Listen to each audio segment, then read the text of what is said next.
Schedule 6 भारतीय संविधान का सबसे बेहतरीन अपनी जमीन, अपनी जायदाद, अपनी पुरखों के अपनी एरिया, अपनी स्टेट, अपनी डिस्ट्रिक्ट, अपनी जमीन को बचाने के लिए भारतीय संविधान ने दिया हुआ एक बेहतरीन एक प्रावधान है। दोस्तों, आज लेह एपेक्स बॉडी, और आप सब जानते हैं लेह लद्दाख के नाम लूं तो अब सोनम वांगचुक को आप नजरअंदाज नहीं कर सकते। और सोनम वांगचुक क्लाइमेट एक्टिविस्ट, और लोग ये कहते हैं कि सोनम वांगचुक एक लद्दाख के एक गांधी है। Sonam Wangchuk is known as a Gandhi of Ladakh.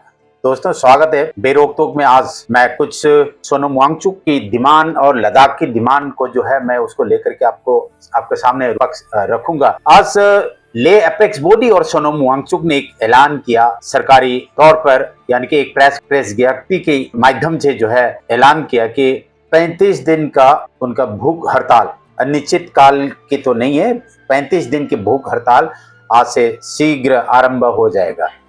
ये 35 दिन का भूख हड़ताल जो है कई मांगों को लेकर के है। 2019 में भारतीय जनता पार्टी ने लेह लद्दाख के लोगों को एक प्रॉमिस, यानी कि एक उनको मैनिफेस्टो में 2019 के मैनिफेस्टो में बताया था कि लेह लद्दाख को एक स्टेटहुड, एक ऑटोनोमस बॉडी देंगे। लेह लद्दाख के जो एरिया जो है उसको शेड्यूल 6 के अंदर उसको इंक्लूजन करके उनका जो उधर के जो एरिया को बचाने का काम करेंगे, क्योंकि लेह लद्दाख जो है बहुत ही फ्रेजाइल लैंड, और वहां पर जो है एक एनवायरमेंटल सेंसिटिव, यानी कि बहुत दिल्ली की तरह नहीं है, प्लेन एरिया जैसे उत्तर भारत की तरह नहीं है, ना दक्षिण भारत की तरह, क्योंकि एक एनवायरनमेंट बहुत सेंसिटिव एरिया है। उसकी वजह से जो है लेह लद्दाख की जमीन को बचाना बहुत आवश्यक है। वहाँ पर पोल्यूटेड इंडस्ट्री लगाना आवश्यक नहीं है और एनवायरनमेंट के लिए खतरा है। इसको देखते हुए सोनम वांगचुक पिछले कई सालों, सोनम वांगचुक वास्तव में एक एनवायरमेंटलिस्ट, एक रिफॉर्मिस्ट, एक एजुकेशनिस्ट, उस मल्टी डायमेंशनल एक पर्सनैलिटी है। सोनम वांगचुक ने जो आज ऐलान जो किया है 35 दिन का भूख हड़ताल का, तो ये इसके पीछे जो है लेह एपेक्स बॉडी भी इसके साथ है, और उनकी कई Himalayan institute of alternate Himalayan, उनकी हयाल जो इंस्टीट्यूट है ये भी उनके साथ है। उनका ये कहना है कि 2 अक्टूबर को बहुत बड़ा एक लैंडमार्क डिसाइसिव फैक्टर होंगे। तो क्या होंगे क्या नहीं होंगे ये तो सोनम वांगचुक एंड उनके लेह एपेक्स बॉडी बताएंगे, ये इसके खुलासा नहीं किया। बीजेपी का जो प्रॉमिस था, उनको देने का वादा किया था, बीजेपी ने वादा किया था। ये आप ये देखिए 2019 का इलेक्शन में, जैसे जो दिल्ली में आप जानते हैं कि दिल्ली में गली गली में हर गली जो है कच्चा गली जो है जो पक्का होंगे, और जहां झुग्गी वहां मकान, इस तरीके के कई जो बीजेपी ने वादा किया था। लेकिन आप जानते हैं आज रेखा गुप्ता आने के बाद जितनी जो झुग्गियां जो है उसके बुलडोज किया, ये सब आपको मालूम है। मैं एक आज नेगेटिव बात नहीं कहूंगा, लेकिन मैं सोनम वांगचुक की जो डिमांड और लद्दाख की जो डिमांड जो है मैं उस पर फोकस करूंगा। लद्दाख को यूनियन टेरिटरी बनाना, लेकिन वो तो बन गया। ये एक बहुत अच्छे कदम है बीजेपी सरकार का। और दूसरे उनकी जो मांग जो था, मैनिफेस्टो था बीजेपी के, जो प्रॉमिस जो था उसमें inclusion of Bhoti language in 8th schedule. भारतीय संविधान में 8वीं सूची में एक प्रावधान है सरकारी भाषा, यानी कि एक लैंग्वेज को भूटी लैंग्वेज, यानी कि लद्दाख में जो भाषाएं जो बोलते हैं उसको भूटी लैंग्वेज कहते हैं, उसको 8वीं सूची में शामिल करना। आज के दिन पर जो भारतीय जो है करीब 28 भारतीय जो है 8th शेड्यूल लैंग्वेज है, उसमें एक ये भी एक ये उनका लद्दाखियों के मांग है। और दूसरा जो 6th शेड्यूल, और आज के दिन पर ताज़ा जो उनका जो मांग जो है लद्दाख को एक फुल स्टेटहुड देना, ये सोनम वांगचुक का एक डिमांड आ गया है। और सोनम वांगचुक ने पूरा लद्दाखियों के जो डिमांड आ गया है। पहले जम्मू कश्मीर का एक हिस्सा होने के नाते वो लद्दाख एक डिस्ट्रिक्ट पे सिमट के रह गया था। तो आर्टिकल 370 एब्रोगेशन के बाद लद्दाख एक यूनियन टेरिटरी बन गया। लेकिन यूनियन टेरिटरी बनने के बावजूद भी लद्दाख को कोई सुविधा जिस तरीके से मिलना चाहिए था, लेफ्टिनेंट गवर्नर प्लस उनके जो लद्दाख के जो रिप्रेजेंटेटिव जो होना चाहिए था एक स्टेट असेंबली में, एक दिल्ली में जो उनके जो मंत्री संतरी जो होना चाहिए था, वो लद्दाख को जो हक है लद्दाख का, लद्दाखियों का, वो नहीं मिला। उसकी वजह से आज सोनम वांगचुक ने एक प्रेस के माध्यम से सबको बता दिया कि एक 35 दिन का भूख हड़ताल होंगे। और सोनम वांगचुक का ये भी कहना है कि बीजेपी सरकार ने, दिल्ली दरबार ने उनसे संपर्क करने का कोशिश, कई बार संपर्क करने के बाद भी बीजेपी सरकार ने उनसे संपर्क यानी कि कोई रेस्पॉन्स नहीं दिया। अब जानते हैं मणिपुर कितनी महीनों से, कितनी सालों से मणिपुर जल रहा है, लेकिन आज तक नरेंद्र मोदी के मुंह से मणिपुर के कोई सॉल्यूशन की वो नजर नहीं आया। अभी भी जो है नरेंद्र मोदी मणिपुर जाने के बाद तो कह रहे हैं, लेकिन एक ऑफिशियली अनाउंसमेंट हुआ नहीं अभी तक। दोस्तों, सोनम वांगचुक एक रिफॉर्मिस्ट, एक एजुकेशनिस्ट, एक देखिए सोनम वांगचुक एक मल्टी डायमेंशनल में एक अनडिक्लेयर जो है एक लद्दाख के एक लीडर है। सोनम वांगचुक ने कई जो कारनामा, जो कई इनोवेशन जो है शायद दिल्ली के लोग जानते नहीं होंगे, जो एनवायरनमेंट को अच्छी तरीके से समझते हैं वो लोग जानते होंगे। दिल्ली और नॉर्थ इंडिया और जो हिंदी बेल्ट, काउ बेल्ट में जो रहते हैं वो उतना जानकारियां नहीं रहते हैं अपने आसपास के। सिर्फ दिल्ली की गुंडागर्दी और राजनीति, किसकी सरकार किस में कहाँ बैठाना, किसकी सरकार कहाँ गिराना, बस इतनी से ही जानकारियां रखते हैं। और कौन सा मोहल्ले में किसकी क्या हो रहा है उतनी से वो रखते हैं। सोनम वांगचुक की मैं पिछले बार भी सिलसिलेवार मतलब थोड़ा सा मैं संक्षेप में बता देता हूँ। सोनम वांगचुक जो है 1 सितंबर 1967 में जम्मू कश्मीर के लद्दाख, उस समय के लद्दाख डिस्ट्रिक्ट होते थे, ले के एक छोटे से गांव में उनके पैदा हुए। सोनम वांगचुक एक बीटेक मैकेनिकल इंजीनियर हैं और आर्ट एंड आर्किटेक्चर, आज के दिन पर नेशनल इंस्टीट्यूट ऑफ टेक्नोलॉजी यानी कि एनआईटी श्रीनगर कहते हैं, उस जमाने में आरईसी कहते थे, रीजनल इंजीनियरिंग कॉलेज। ये मनमोहन की यूपीए की जो सरकार के समय पर जो है एनआईटी नाम दिया गया था आरईसी से। और ये ऑर्गेनाइजेशन है students education and cultural movement Ladakh. ये जाना जाता है आइस स्तूपा, यानी कि आइस का एक कुतुब मीनार, समझिए कि आइस बर्फ की कुतुब मीनार जैसे वो बनाते हैं, उससे रिजर्वायर पानी रखते हैं, उससे जैसे पानी के स्टॉक एक किस्म से जो है सॉलिड वाटर की जो रिजर्व रखते हैं, उसके बाद जो धीरे धीरे उसको रिलीज करते हैं। और लद्दाख में जो पानी का बड़ी दिक्कत होता है, क्योंकि सर्दी के मौसम में जो पानी जम जाते हैं, उनको पानी जो है बर्फ को पिघला करके इस्तेमाल करते हैं। और जो जो जो जो किसान हैं, खेती बाड़ी जो करते हैं, उसको पानी की स्रोत बहुत कम, बहुत मुसीबत, बड़ी दिक्कतें होते हैं, तो उसका एक रिसोर्स, एक ऑल्टरनेटिव, सोनम वांगचुक को सस्टेनेबल फ्यूचर के नाम से भी जाना जाता है। ग्लोबल अवार्ड से जो है, कई अवार्ड से जो है नवाजा गया है।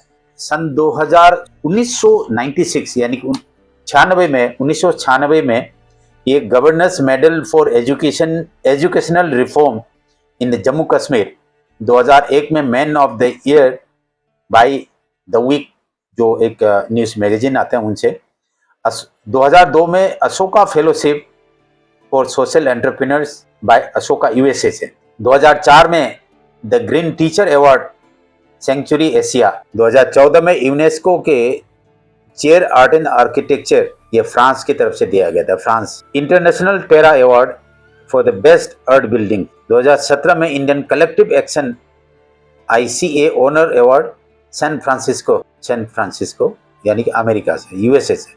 2018 में eminent technologist of the Himalayan region by IIT Mandi, Indian institute of Mandi, Himachal से ही है। 2018 में D Litt, ordinary D Litt Symbiosis International. दोस्तों, डी-लीट बोले तो बहुत लोगों को ये कौन सा अवार्ड है, पढ़े लिखे लोग भी जो है कम जानते हैं। डी-लीट मतलब जैसे डॉक्टर भीमराव अंबेडकर साहब जो है PhD के बाद डॉक्टर ऑफ लिटरेचर अवार्ड, ये एक बहुत पढ़े लिखे लोग MA BA जिसने जो स्टडीज़ की हैं, फिर भी लोग जो है इस अवार्ड को लोग कम जानते हैं। ये मुझे ऐसे लगता है कि बहुत कम लोग इस अवार्ड को पाया जाता है। और ये स्टडी जो है 2018 में रमन मैग्सेसे अवार्ड, गलवान में जो झड़प हुए थे फौज के, हिंदुस्तान की फौज, भारत की फौज और चाइना की फौज के, उसके बाद उसने एक मूवमेंट शुरू किया था कि बैन चाइनीज प्रोडक्ट। और इन्होंने जो है फौजियों के लिए जो है, जैसे फौजी बैरक्स में रहते हैं तो वहाँ पर जो है -20 डिग्री से लेकर के -40 डिग्री तक की टेम्परेचर होता है। फौजी जो है बैरक्स में बहुत ही दर्दनाक सर्दी होते हैं वहाँ पर। फौजी के जो बैरक, जो रहने के जो जगह जो है, जो एकोमोडेशन जो है, उसको गर्म रखने, नॉर्मल टेम्परेचर जैसे दिल्ली की जो टेम्परेचर है उसी इस तरीके के रखने के लिए, यानी कि मोटा मोटी 0 डिग्री से लेकर के मतलब एक गर्म रखने के लिए उन्होंने ऐसे टेक्नोलॉजी बनाया है।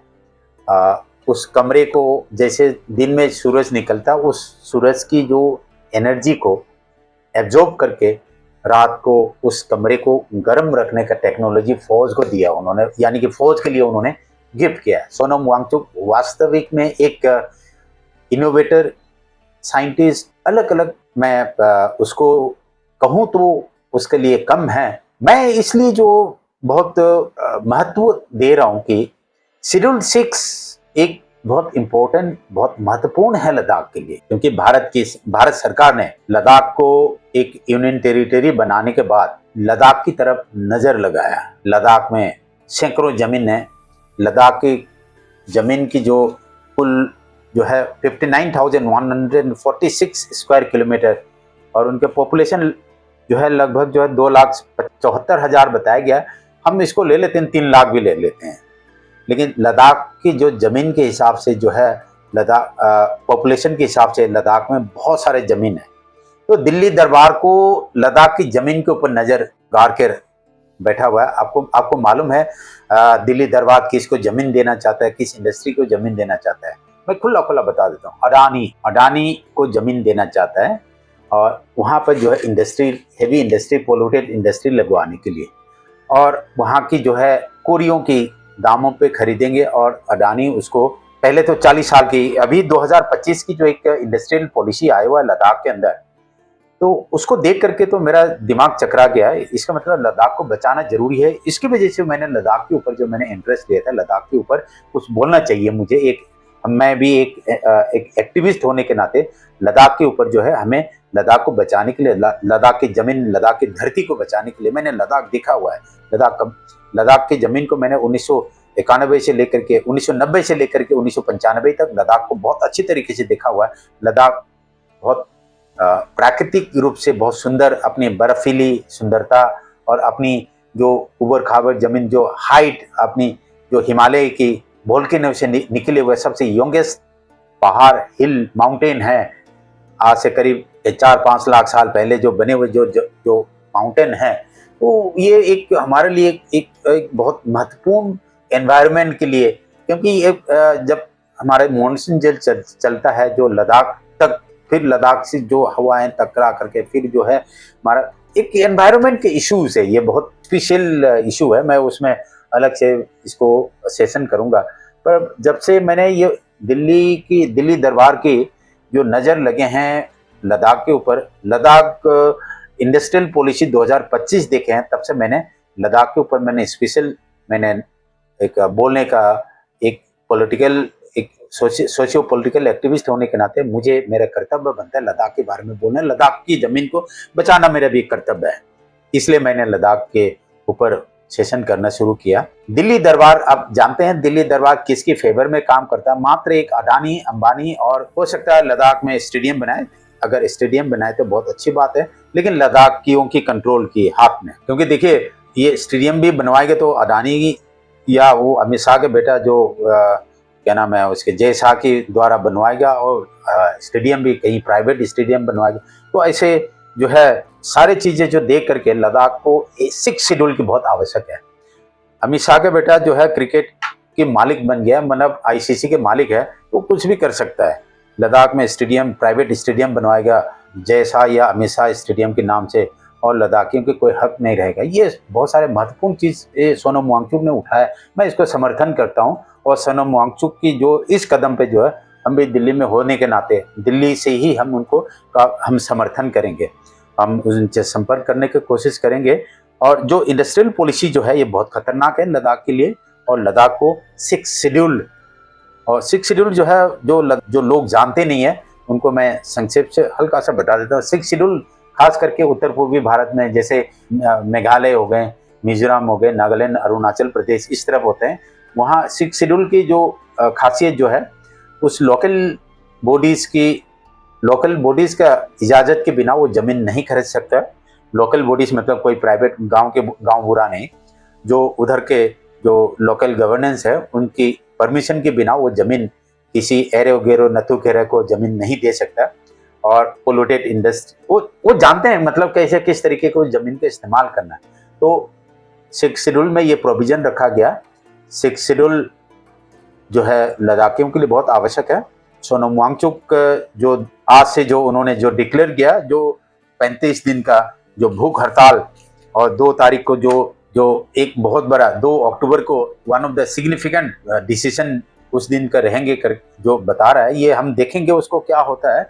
या उनका एक आरोप भी है, बीजेपी सरकार दिल्ली दरबार जो है उनको मजबूर कर रहा है इस आंदोलन को इंटेंसिफाई करने का। मेरा एक तजुर्बा रहा है दिल्ली दरबार और नरेंद्र मोदी और अमित शाह की खास करके, जहां ये सिर्फ अपने वोट की राजनीति दिखाई देते हैं, उन कहां से वोट ज्यादा आता है और कितने एमपी है और कितने एमएलए है, इतनी सी दिखाई देता है। मैं लद्दाख के लोगों को भी ये जानकारी देता हूं। अमित शाह और नरेंद्र मोदी के नज़र में जहां पर सबसे ज़्यादा एमएलए एमपी होते हैं वहां की ज़्यादा ख्याल करते हैं। 24 घंटे 24/7 अमित शाह और नरेंद्र मोदी बीजेपी आरएसएस जो है इलेक्शन के मोड में रहते हैं, बाकी लोगों के ध्यान नहीं देते हैं। जो आरोप है उनकी जो सोनम वांगचुक का, मैं इसको एंडोर्स करता हूं। बीजेपी सरकार दिल्ली दरबार उनको मजबूर कर रहा है इस आंदोलन को इंटेंसिफाई करने का। अंतर्राष्ट्रीय मीडिया भी देखेंगे इसको, जैसे हमारा नजर आया दिल्ली से, तो इस तरीके से जो है अंतर्राष्ट्रीय मीडिया भी जरूर देखेंगे। और सोनम वांगचुक का जो मूवमेंट है हम उसको सक्सेस होने में हमारा समर्थन हम कोशिश करेंगे। दोस्तों धन्यवाद आज के लिए। और सोनम वांगचुक की जो मूवमेंट जो है हम लगातार आपको अपडेट देते रहेंगे। शुक्रिया। जुले।